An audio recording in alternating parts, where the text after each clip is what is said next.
Adolescent girls and pregnant learners in Uganda, particularly from the rural areas, face profound challenges in returning to school.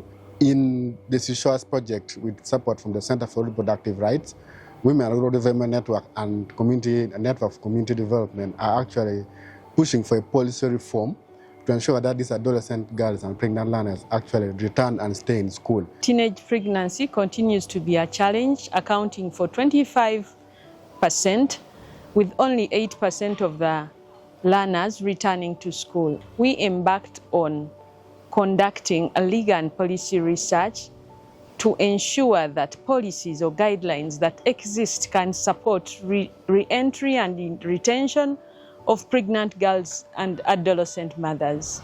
We conducted research on the 2020 guidelines on prevention and management of teenage pregnancy in school settings in Uganda, where we identified inbuilt gaps at implementation and gaps at dissemination of these guidelines. And some of the key highlights in this research were mandatory forced pregnancy testing continues to exist in schools in Uganda.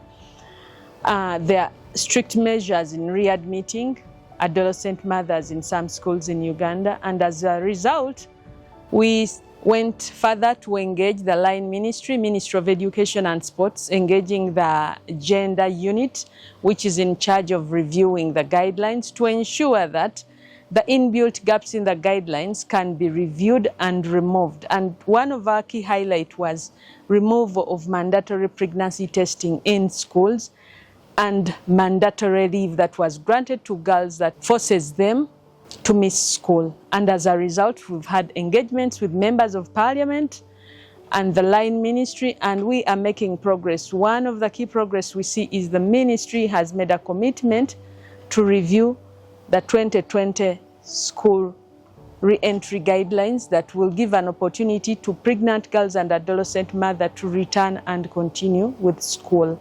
To leverage on the regional accountability mechanism, we are engaging the African Committee of Experts on the Rights and Welfare of the Child to ensure that what we are advocating at national level is entrenched in the regional mechanism.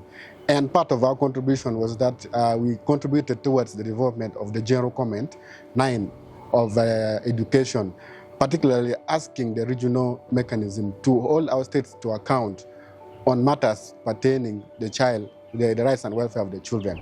Particularly, we are asking them to come up with a framework that allows pregnant learners to not only return but stay in school, provide a safe environment for them so that they can be able to return to school but also complete their education. One of the issues that we acknowledge in Uganda is that we have the guidelines, but the guideline is not binding. So we need a framework that is legally binding, and part of our engagement at regional level is that because our state, Uganda, is signatory to the SHE, that means that SHE can direct the state on matters to do with child rights and welfare. When we try to engage the Ministry of Education and Sports, that these guidelines is there, we appreciate the effort that they already made, but it's still problematic because most girls are still not returning to school.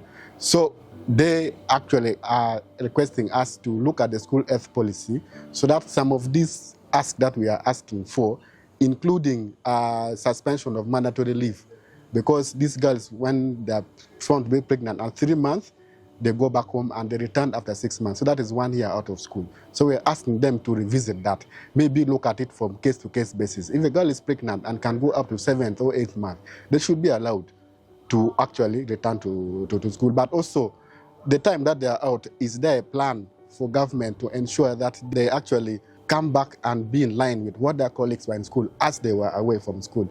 So these are some of the things that we are pushing for, and we believe that having the input on the general comment on education gives us a very good leeway to actually engage government to say that these are the regional standards and this is what we should all comply with.